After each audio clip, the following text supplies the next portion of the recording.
الحمدللہ وکفا وسلام علی عبادہ الذین اصطفى اما بعد فاعوذ باللہ من الشیطان الرجیم بسم اللہ الرحمن الرحیم وَإِذْ قَالَ رَبُّكَ لِلْمَلَائِكَةِ إِنِّي جَاعِلٌ فِي الْأَرْضِ خَلِيفَةً قَالُوا أَتَجْعَلُ فِيهَا مَن يُفْسِدُ فِيهَا وَيَسْفِكُ الدِّمَاءَ وَنَحْنُ نُسَبِّحُ بِحَمْدِكَ وَنُقَدِّسُ لَكَ قَالَ إِنِّي أَعْلَمُ مَا لَا تَعْلَمُونَ وَعَلَّمَ آدَمَ الْأَسْمَاءَ كُلَّهَا ثُمَّ عَرَضَهُمْ عَلَى الْمَلَائِكَةِ فَقَالَ أَنبِئُونِي بِأَسْمَاءِ هَؤُلَاءِ إِن كُنتُمْ صَادِقِينَ قالوا سبحانك لا علم لنا إلا ما علمتنا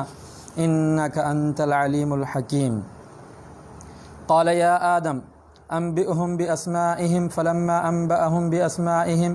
قال ألم أقل لكم إني أعلم غيب السماوات والأرض وأعلم ما تبدون وما كنتم تكتمون صدق اللہ مولانا العظیم۔ اس سے پچھلے درس کی آخری آیت کے اندر هو الذی خلق لکم ما فی الارض جمیعا، اللہ تعالیٰ نے یہ بتایا تھا کہ کائنات کی ہر چیز تمہارے لیے، انسان کے لیے بنائی گئی ہے۔ اب ان آیتوں کے اندر ان چیزوں سے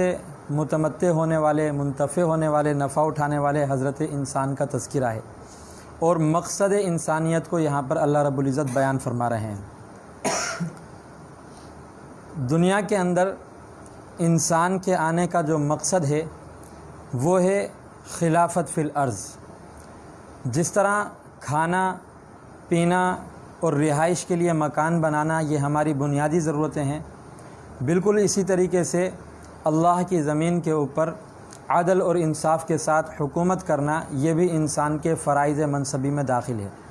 یہ بھی انسان کا مقصد ہے۔ گویا کہ حدیث میں آتا ہے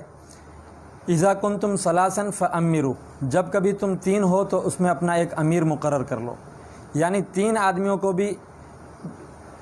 بغیر جماعت کے، بغیر نظم و ضبط کے رہنے کی اجازت نہیں ہے۔ تو یہ ہمارا مقصد ہے گویا کہ۔ تو ان آیتوں کے اندر اسی چیز کا تذکرہ ہے۔ فرمایا وَإِذْ قَالَ رَبُّكَ لِلْمَلَائِكَةِ إِنِّي جَاعِلٌ فِي الْأَرْضِ خَلِيفَةً، وہ وقت یاد کرنے کے قابل ہے کہ جب کہا تیرے رب نے فرشتوں سے انی جاعل فی الارض خلیفہ، کہ میں زمین میں اپنا ایک نائب، اپنا ایک خلیفہ بنانے والا ہوں۔ اس وقت دو قسم کی مخلوق تھی، ایک جنات تھے اور ایک فرشتے تھے۔ جنات کو بوجہ نافرمانی کے اللہ تعالیٰ نے زمین سے باہر کر دیا، اور ان کا جو سردار تھا ابلیس وہ فرشتوں میں رہتا تھا، گویا کہ فرشتے تھے صرف۔ فرشتوں کو اللہ تعالیٰ نے فرمایا کہ میں زمین میں خلیفہ بنانے والا ہوں۔ جب سلاطین اور شہنشاہ جو ہوتے ہیں کسی کو اپنا وزیر یا نائب بناتے ہیں تو اپنے جنود اور عساکر کو ان کے سامنے پیش کر دیتے ہیں، اور اپنے عمراء اور حکماء سے کہتے ہیں کہ اس کی تعظیم کرو، اپنی فوجوں سے کہتے ہیں کہ اس کو سلامی دو۔ اسی طرح اللہ تعالیٰ فرشتوں کے سامنے، کیونکہ اس وقت نظم سنبھالنے والے یہی تھے، زمین کے اوپر اللہ تعالیٰ کے حکم کو نافذ کرنے والے فرشتے تھے، تو گویا کہ یہ فرشتوں کی حیثیت بیوروکریسی کی تھی۔ اللہ تعالیٰ نے فرمایا کہ اب میں اصل نائب خلیفہ بنانے والا ہوں، اور اب تمہیں اس کی اطاعت کرنی ہے۔ فرشتے چونکہ انسان کی جبلت کو جانتے تھے، فطرت کو جانتے تھے کہ انسان کے اندر قوت عقلیہ ہے، قوت شہویہ ہے، قوت غضبیہ ہے۔ جب انہوں نے انسان کے ان چیزوں میں غور و فکر کیا تو فرشتوں نے دل میں یہ سوچا کہ انسان کے اندر چونکہ قوت شہویہ ہے، اس کی وجہ سے یہ سفلی لذات کی طرف مائل ہوگا فطری طور پر، اور ان کے حصول کے لیے کوششیں کرے گا۔ اب اگر جب یہ اس میں حصول کے اندر کوشش کرے گا، اگر کوئی چیز اس کے مقابلے میں رکاوٹ آئے گی، ان سفلی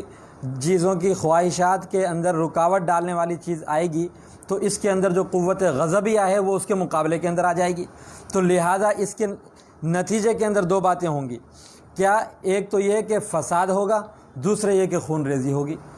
تو فرشتوں نے انسان کی فطرت کے اندر جو صلاحیت اور استعداد تھی، قوت عقلیہ، قوت شہویہ، قوت غضبیہ، اس سے یہ اندازہ لگایا کہ انسان تو زمین میں فساد مچائے گا اور خون بہائے گا۔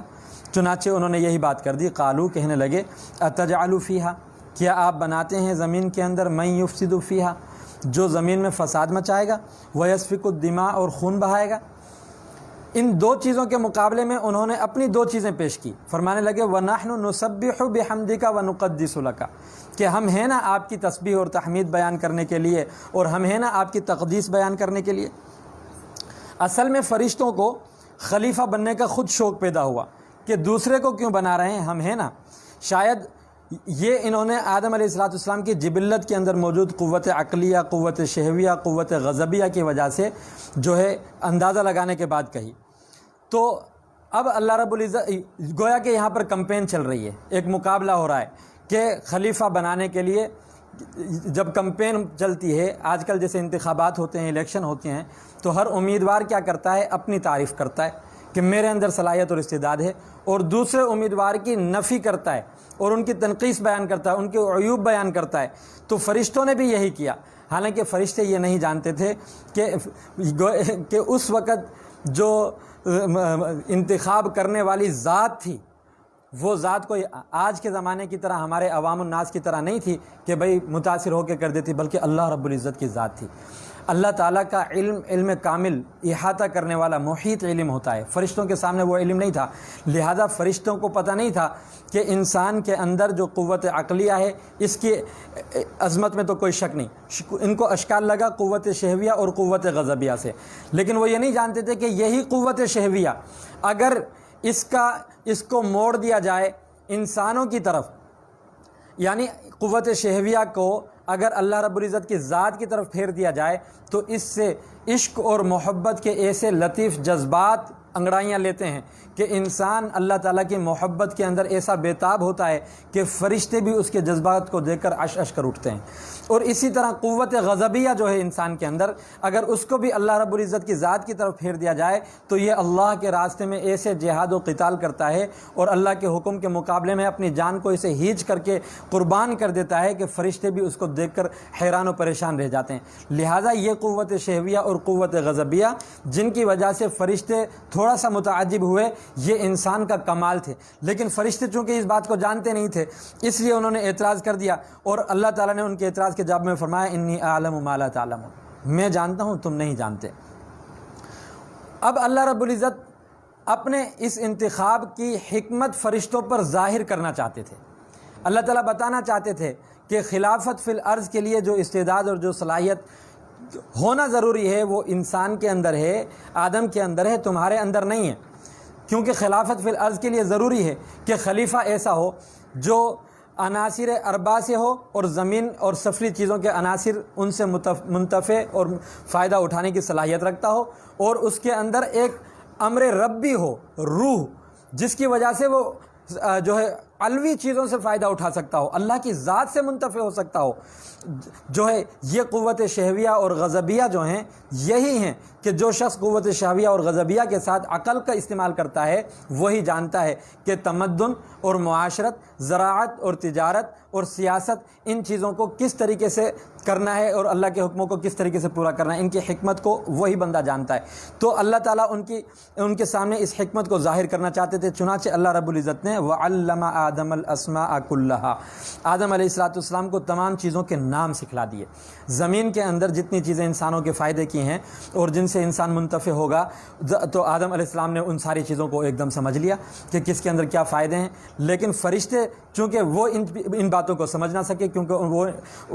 جو ہے ان چیزوں سے فائدہ اٹھانے کی استعداد اور صلاحیت نہیں رکھتے تھے، تو پھر ثم عرضہم علی الملائکۃ، پھر ان چیزوں کو اللہ تعالیٰ نے فرشتوں پر پیش کیا۔ فقال، اور فرمایا انبئونی، مجھے بتلاؤ، باسماء ہؤلاء، ان چیزوں کے نام، ان کنتم صادقین، اگر تم سچے ہو۔ قالوا، تو فرشتے کہنے لگے سبحانک، اللہ کریم آپ پاک ہیں، لا علم لنا، ہمیں کوئی علم نہیں، الا ما علمتنا، مگر وہی جو آپ نے ہمیں سکھلا دیا، انک انت العلیم الحکیم، بے شک آپ جو ہیں آپ ہر عیب سے پاک ہیں، ہم تو صرف آپ کی تسبیح اور تحمید کا ہمیں علم ہے، باقی جو ہے ہمارے پاس کوئی علم نہیں ہے، اصل علم آپ کے پاس ہے اور آپ کی حکمت کو کوئی نہیں جانتا۔ تو فرشتوں نے جب اللہ تعالیٰ کے حکم کو سمجھا کہ اللہ تعالیٰ جو ہے آدم علیہ السلام کو خلیفہ بنانا چاہ رہے ہیں، تو انہوں نے اس حکمت کو جاننے کی کوشش کی گویا کہ، اور اللہ رب العزت نے فرمایا کہ حکمتوں کو جاننے کی ضرورت نہیں ہے، تم بس جو میرے علم کے تابع ہو جاؤ۔ تو اللہ رب العزت نے فرشتوں کا کم علم ہونا ان کے سامنے ظاہر کر دیا۔ قال یا آدم، جب فرشتے عاجز ہو گئے نام بتانے سے تو اللہ تعالیٰ نے حضرت آدم علیہ السلام سے فرمایا انبئہم باسمائہم، اے آدم تم ان کو نام بتاؤ ان چیزوں کے۔ فلما انبأہم،